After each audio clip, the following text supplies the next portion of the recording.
Alright guys, welcome back to Strong Successful Male. So for today, I'm going to read an email that was sent from a subscriber. This is from a guy, looks like he's about his mid-40s, and he shares his story about the woman he married and how he truly was in the marriage from hell. I mean, she was a complete and total nightmare.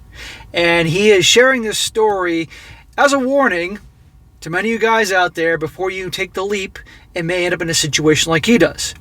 And you're going to see in his story here that there were tons of red flags that even he knew at the time were there, but he chose to ignore.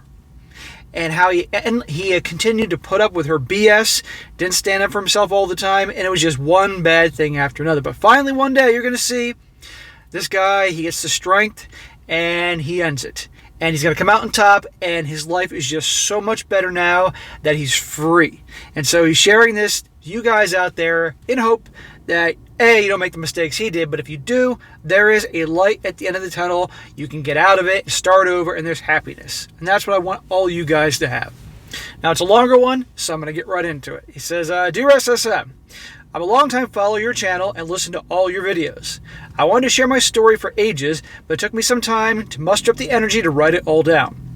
Please don't share any of my personal details, but I would love for you to share the story, because I think many men could benefit from it. Yeah, bro, they definitely will. Believe me. I met the woman I thought was the love of my life when I served in the Army. Let's call her B. Is B code for something I think it is? She was the coolest woman I've ever known. You know how many times I've heard that, and turns out they're not so cool? Beautiful, smart as hell, strong, and confident.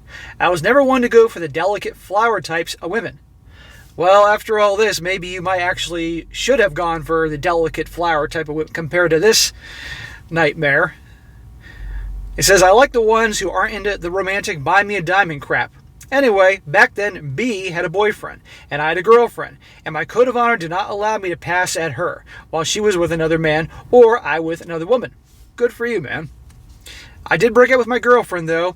Once you start looking around and falling in love with other women, it's no kind of relationship. Fast forward in time, I eventually finished my service and decided to go study. B and I went our separate ways, but every once in a while I would check around to see what she was up to. Each time, however, either she had someone or I had someone. Also, I felt that she was the woman I wanted to marry, and I knew it was too early for me to think about marriage, so I didn't want to waste my time or hers with an immature relationship. I looked for someone like her or better, but never found one. And another thing kept me back. I knew that back then, when we were in the Army, she only viewed me as a friend. I needed her to see me as a man. Friends don't get respect for women, and where there's no respect, there can be no love, no desire. Yes, absolutely 100%, bro. And you're going to see here, unfortunately, through this marriage, because of many actions on his part, if we're being honest here, she didn't respect him. And therefore, as you can probably imagine, she didn't love him. But also, she's a nut too. Eventually, when I was 25 or 26 years old, we arranged a meeting and saw each other for the first time after all those years. 6 feet tall, broad shoulders, and not bad looking, if I may say so myself. Yes, I saw B's eyes measure me up and look throughout the date. She finally saw me as a potential man. We started dating, and B was everything I thought she would be and more. I felt my dream had come true. No, actually, your nightmare had just begun, brother. I didn't beat around the bush. It wasn't long before I told her my intentions. I told her that maybe not today, maybe not tomorrow, but she was the woman I planned to marry. Wrong, because that is putting her on a pedestal. That shows how much you like her. That puts her in the driver's seat right away. You want them to wonder if you even like them. Wonder where they stand with you. Wonder if they can get you. But by you saying that, immediately she's like, done. No challenge here. I got this guy. Now I can jerk him around and pull BS because, after all, he just says, I'm the woman he's going to marry. That's the crap you see in TV and movies, guys. Don't do it. Surprisingly enough, she didn't run away. I thought we were doing great. Back when we met, she wasn't doing too well. She was a mediocre student and had dated rather low-quality men. Code Chad and Tyrone. But I saw her potential, the woman she could become. Guys, never fall in love or get involved with a woman because of her potential. That is always a train wreck. That's how a lot of women do with the bad boys. They see Chad and Tyrone's potential, so they go for their fixer-upper, and they get disappointed and cry their eyes out when guess what doesn't work. Same thing with the women. You want one, if you're going to do relationships, guys, make sure she has her life together, not a fixer-upper. I encouraged her, boosted her confidence, and treated her like my queen. Wrong. I never mentioned her past. We buried it and looked only forward. I adored the woman she became and was still becoming. She became an A student, changed her life around, and eventually became a leading figure in her field. Back then, she was humble enough to be thankful for my support. It didn't last, though. Things started going south after she moved in with me after she finished her degree. Correct me if I'm wrong, but I think, how many times have I said, don't move in with your girlfriend? It's all going to go south? Right here. The only reason you do it is if you are actually been with her for a long time, and I do mean a long time, and you think you're going to marry her. And as a final test run before you say I do. That's the only way. And then if you live with her for a while and be engaged for many years, and she proves that she's a good communicator, she's not stupid with money, amongst many other things, and maybe if you want to do marriage, you can do that. But even then, I'd be careful, and I warn you about that. But just to move in for the sake of moving in, doesn't work. Whatever you had before generally is not going to go as well. Right here, proved it. I still remember the first red flag. I supported myself throughout university by working a few jobs, one of them as a security guard. I was on shift one Saturday morning when she called me and exploded at me for something which I knew nothing about. Exploded at you? No self-respecting man would tolerate that BS for a second, especially when you did nothing wrong. I don't remember what it was. I kept my cool and eventually responded. I could hear in her voice and in the spaces between her words that she understood that she was wrong. But instead of admitting her mistake and apologizing, she suddenly became sweet and flirty and told me something along the lines of, "What do you care? I need this to be your fault, so let me have this," and laughed as if it was only a joke. That was a giant red flag. And, not admitting she was wrong, imagine that. These are signs, brother. And I know this guy knows this. And he's sharing this and willing to take criticism, which he's going to get in the comment section. But we all make mistakes, so remember that, guys, before you comment away. But I point these out to help other guys. Now, I dated a lot before B, and even back then, 20 years ago, I knew this was a shit test. And all the alarms went off in my head, telling me to dump her right then and there. But I didn't. See? You knew. He says, I was in love. I wasn't ready to give her up. Another thing is that even though I was the black sheep in my family, I grew up being taught to avoid conflict at all costs, especially with women, especially with my woman. My father, rest his soul, was an angel of a man, but he was blue pill. My mother was clearly the one wearing the pants in our family. I was trained to be the perfect beta, always nice, always helpful, so while I didn't agree to accept blame for something I didn't do, I did let her get away with it. Shouldn't have done that. Remember, when they don't respect you, they don't love you. And you get what you're going to get. Now, again, he should have kicked her ass to the curb a while ago, in my opinion, especially after that whole thing, but he stays with her. You know, I say, guys, don't go, with regards to conflict, I wouldn't go looking for trouble. But if a situation arises, you have to stand up for yourself. Because if you don't, people are going to walk all over you. Not just women. It's anything in life. He says, we tend to think about red flags, meaningful deal-breaking signs need to be big or dramatic. They don't. Sometimes the smallest thing can tell you volumes. This doesn't mean that you have to go break things up at the first sign of trouble, but it's a good time to put your boots on and mark the exit, either to leave as soon as you feel you need to or kick her out. Anyway, 5 or 6 years after we started dating, when I was about 30 years old, we got married. Ouch. We had some very good years too, but looking back, much of it was a lie. There were many red flags, many incidents. We got along mostly because I allowed myself to become a doormat, and she loved bringing me down. See? You were 30 years old, I guess she was about the same time then. She was ready to settle. And she didn't respect you, so right there, she loved bringing you down. You were a doormat. You let her get away with shit because you were so in love, like you said. No woman wants a guy that's going to be a doormat. It turns them off and angers them, and they'll then pull more BS to basically try to get you to man up. Or in her case, which I completely think she's a total narcissist, she enjoys this. Slowly but surely, B became distant, rude, spiteful, and arrogant. Her love turned into insults and constant criticism. Nothing was good enough for her, not even about our sex. In one of her rare moments of honesty, she confided to me that she felt being given orgasms was humiliating. And she says, it's like you push a button here, you push a button there, and I orgasm. Okay. If it's this bad already, it's time to head for the exits. But this guy sticks around for years of what you're going to see more and more BS. As time went on, B's attitude towards me grew worse. She would use foul language at me, raise her voice, things I made into a point never to do. I'm a big dude, but intimidation and rudeness are not my cup of tea. I warned her numerous times, my love for you is great, but not inexhaustible. If you keep this up, you will burrow all the way through my love, and then through my patience, and then you will find out what I'm really like when I no longer care to be nice. I guess she took it as a challenge. Ding, ding, ding. Some of my worst memories are when I occasionally got sick. She would mock me, proudly declaring that she never got sick. Of course she did at the time, but her ego was always in such denial. She really believed she was somehow immune. This sounds like a lot of fun to you guys, for you guys that want to get married one day. Why don't you remember these stories? Does that mean every single girl is going to act like her? No.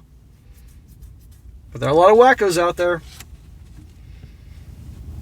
She also kept pressuring me to move to a different part of the country, near her parents, with whom she had strong ties. This was one of the few things which I stood my ground. I built myself a career in digital marketing and worked my ass off to get where I was. Moving would have removed me from my entire life. Friends, career, social circles in which I was respected. It would also make me completely dependent on her and her family, socially, financially, and professionally. That is a bad idea. Now, I came from a broken home. My father passed a few years prior, and he was the glue that kept our family together. Once he passed, there was no more home. We all went our separate ways. Also, my parents were hardworking people and never had much money. This is extremely important. Women like their man to pull them up, not the other way around.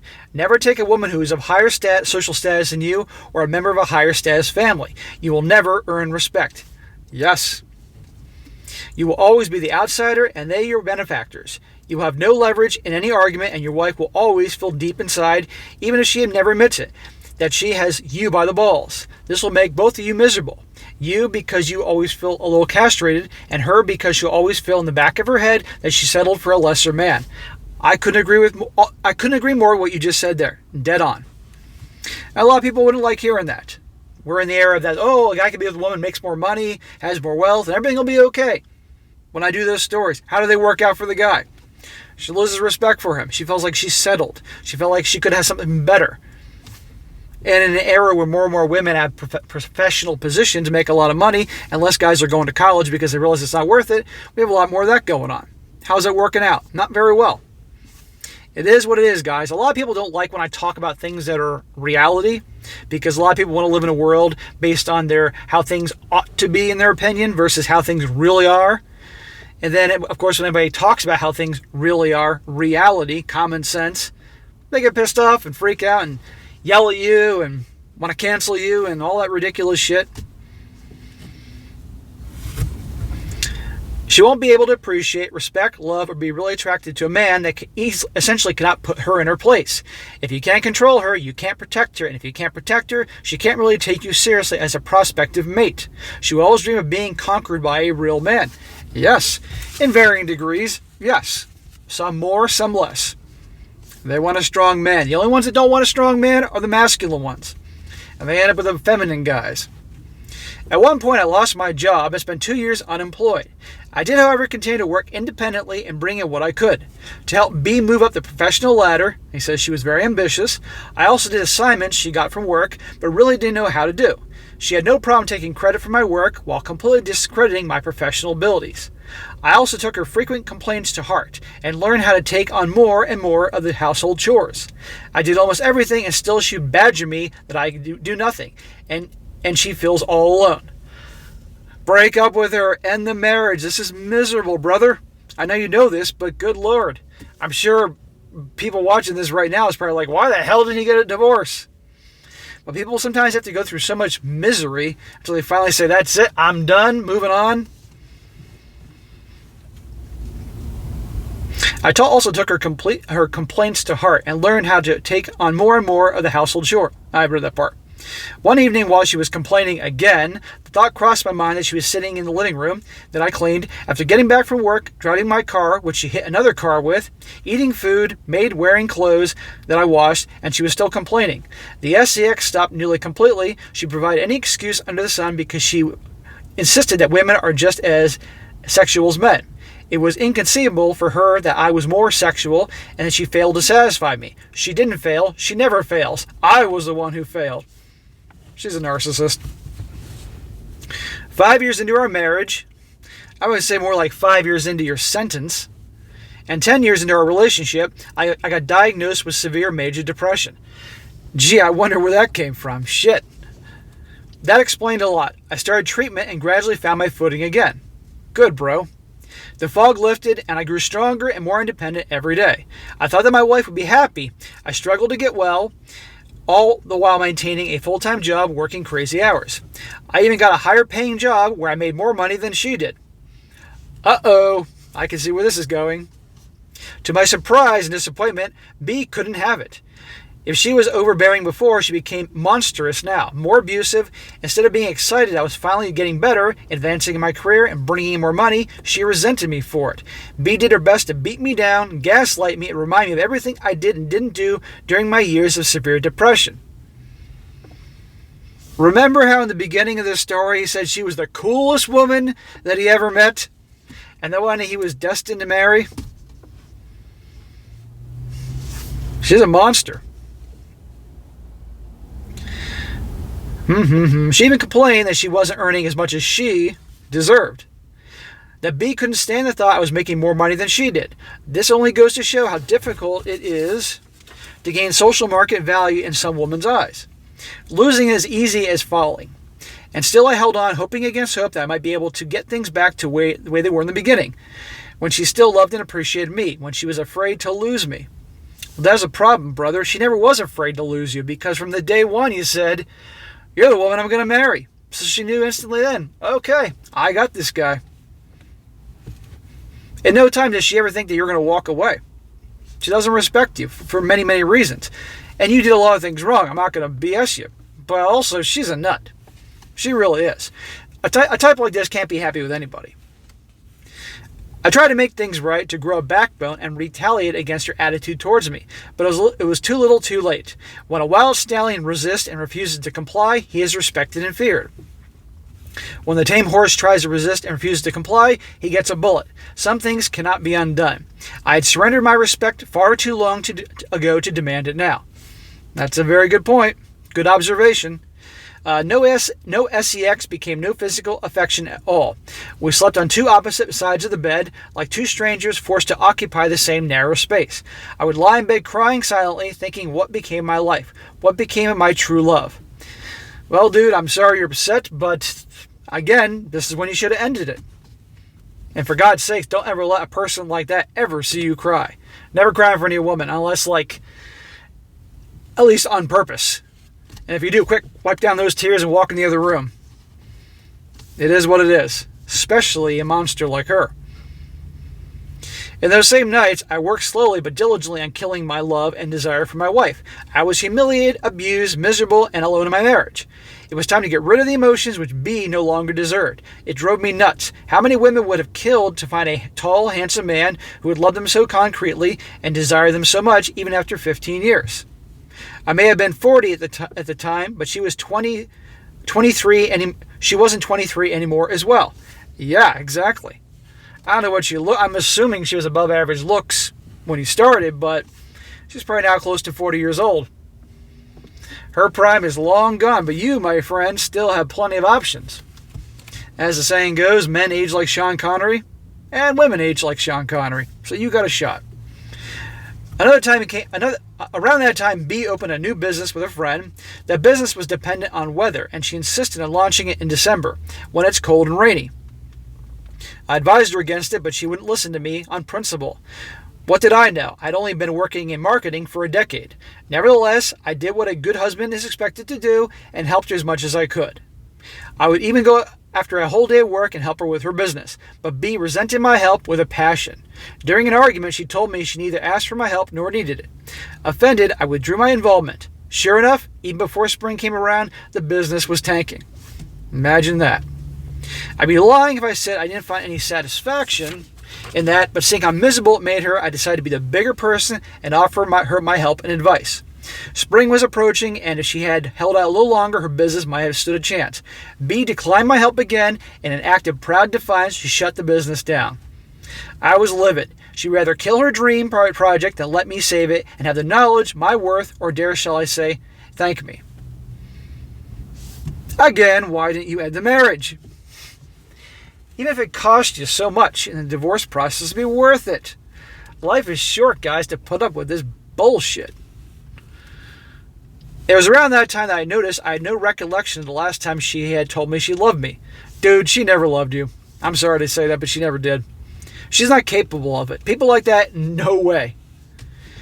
After a while, I noticed she stopped wearing her wedding ring. B worked out and would take the ring off for practice, but then conveniently forgot to put it back on.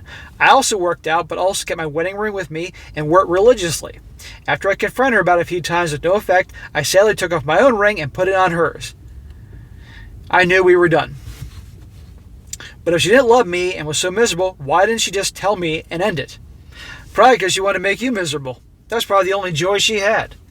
And probably didn't want to potentially get hammered in divorce or maybe look bad socially. Her general behavior caused me to search online for information about narcissism. I learned about narcissistic abuse and gaslighting, and things started to fall into place. B checked almost all the boxes. That wasn't all. Somehow YouTube's algorithm led me from that to videos about men doing their own thing, going their own way. I devoured hundreds of videos when my wife wasn't home and learned so much about what I've been experiencing. I understood finally that in that self-centered, twisted head of hers, B couldn't initiate the divorce because that would mean that she admitted failure. Right. She might be seen as the one responsible for ending the 15-year relationship. It had to be my fault. Fine, let it be your fault. Who cares? Let people think what they want to think. Get the hell out of there. He says, F this, I decided. By that point, I was so miserable and dead inside, I felt I could not go on forever like this. Let her be the one to kill the marriage, but after a few weeks of this, while I was training at the gym, I had an epiphany. Our relationship was already dead. Yeah, I know, shock. So if I put an end to the abuse, I wouldn't be the one who kills the relationship. I'd merely be the doctor who calls off the revival attempts and declares the time of death. This I could do, and I did. I hired a lawyer, consulted her on everything I could do, and set to work. Yes, thank you, bro. I'm happy for it. It took 15 years, but okay, good. I drew a mental red line in my head as what I was willing to fight over and what I was willing to sacrifice for a swift and smooth breakup. Anticipating my soon-to-be ex-wife would go for the jugular, I put aside the things that were important to me, and as much as my own money as I possibly could, and initiated the process. I prepared an entire speech, played it over and over in my head, but there was no need. My ex-wife jumped at the opportunity with open arms. When the moment came, I sat her down to talk, and she agreed to divorce in less than one sentence in. There you go. I'm not surprised, because now she can say, it was your fault. You initiated it. You're the one that gave up. But fine, who cares? Sure enough, she tried to take everything she possibly could. B came out of the settlement with hundreds of thousands and still insisted on taking the shower curtain, half the hanging clips, half the spices, half the food in the fridge and the pantry, and an assortment of other ridiculous things. How about the ice trays? Did she take the ice trays? I could not do nothing but laugh. Little did she know she came nowhere near my red line. She only took what I was willing to give anyway, or wouldn't even consider taking. In the last foray of torment, she tried to prolong the divorce process as much as she could. Yeah, I knew that was coming. She refused to sign documents and kept asking for extensions. She kept bringing up new stuff she wanted to get from me. Eventually, I managed to trick her into a meeting several times, leaving her with no excuses not to sign. Oh, that was precious. The look on her face when she saw the documents waiting for her. All nice and tidy with a pen next to them. Each document required a different trick because she was too smart to fall for the same trick twice. But sign them, she did. And he says, fast forward to today. I've been divorced for 3.5 years. The 15 years I spent with the abusive ex seems like something distant that happened to someone else. I went into this relationship in my 20s and I got out in my 40s. B used to say that I wouldn't survive a day without her. but I've been having the time of my life. Great job, bro. Took you 15 years, but great job. You're a free man. I'm literally picturing you like in the movie. I'm picturing you like in the movie The Shawshank Redemption with Andy Dufresne when he escaped from prison and he crawled through that mile in the sewer and he got out of the sewer and it's pouring rain and he lifted his hands in the air and he's just like thanking God he's free. That's what I'm picturing you as, Andy Dufresne getting out of prison. You must be so happy now. He goes on, my home is spotless. Despite what they regularly show in the media, women can sometimes be such slobs. And men, they tend to appreciate the hard-earned things and often take good care of their cribs. Not long after the divorce, I found an even better paying job, well into the 6 figures. I bought a new car and a house which I rent out. Without B's constant degrading, I even create a thriving side business. Awesome, bro. I'm so happy for you. And I guarantee you, I know you're thinking, why didn't I do this years ago? But at the end of the day, what happened, happened. You got the whole rest of your life ahead of you. And you're in your 40s like me. We're young. So the sky's the limit. Okay, we're just getting started, right?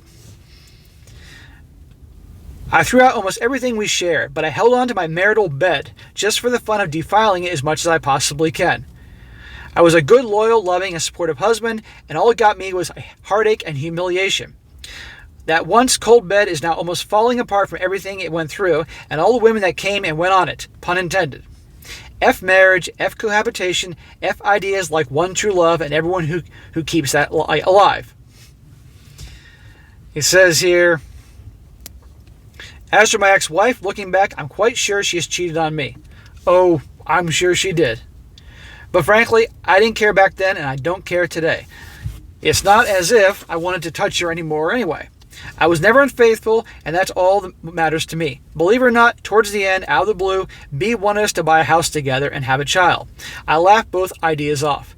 Thank God you never had a child with her. Oh my God, that poor kid would be so messed up, and she would do everything she could to use that kid just to make you miserable. And I guarantee you, if it was a boy, she would see as a younger version, another you, and make his life miserable. And if it was a girl, well, don't even get me started on the what would happen there. I laughed both ideas off. I made sure she would never have anything substantial to take in the divorce. Let her rot with the money she took. I gave her no child, so she would have no power over me. I bought no house so she could take. I even objected to adopting a pet. I'm finally single, free, and happy. Yes, congratulations, bro. I know you went through hell. And you know what? I mean, yes, you could have gotten out so many times, but it is what it is, okay? You survived, okay? And now you got a second chance. So don't make the same mistake twice. And I don't think you will. And so that's awesome. You're doing well, making good money, your own house, all that. Now you can be on your own. Go. If you ever want to adopt a pet, because you said you never did, go adopt yourself a good dog or 2 dogs or whatever you like. Lizards, cats, fish, whatever. And just keep doing what you're doing. Stay on your grind. Stay in good shape. Stay in good health. And talk to other guys that are younger to help them from making the same mistake twice. And go from there. But it goes to show you guys that if you are watching this now and you're in a miserable marriage and it just feels like this, there's no hope, and you've been worn down and every bit of manhood you had is gone, it's not gone. You can get it back. But you have to muster the strength to do it. And even if you go through hell for a period of time, it'll be worth it. Look how happy this dude is now. Right? So you can make it happen, guys. And for you guys that are younger and haven't been married yet, does this mean every single marriage is going to go this way? No. But unfortunately, a lot can. And this is a perfect example of that. So be careful. All right? Maybe consider don't do it at all. If you want to have relationships, okay, fine. Doesn't mean you got to marry them or move in with them. Just something to consider. And if you are going to get married one day because you want to no matter what, or it's your culture, religion, take your time. And don't buy into this, she's the coolest girl I ever met. That's what he said in the first paragraph of this story about her. And look what happened. So just be aware. And don't ever, and in the beginning, immediately put on a pedestal, you're the one I'm going to marry. That's a crap you see in TV and movies. How many times have you seen that idea, that narrative? Look how it worked out. Anyhow, guys, long video. We're coming up on 30 minutes here, so if those of you that watched this whole thing, I thank you. Hope you enjoyed it. But that is it for today. Be sure to comment down below. Let me know what you think about this. And guys, again, if you ever have a great story you want to share, or something you went through, I don't care if you went through it 25 years ago, or 30 years ago, 40 years ago. Share the story. Great details. This will help guys out. And there's plenty of guys who just love hearing the stories, the success stories. There's something all we can learn from this. Entertainment and learning all at the same time. And be sure to like the video, share with your friends, and subscribe. And I'll catch you next time.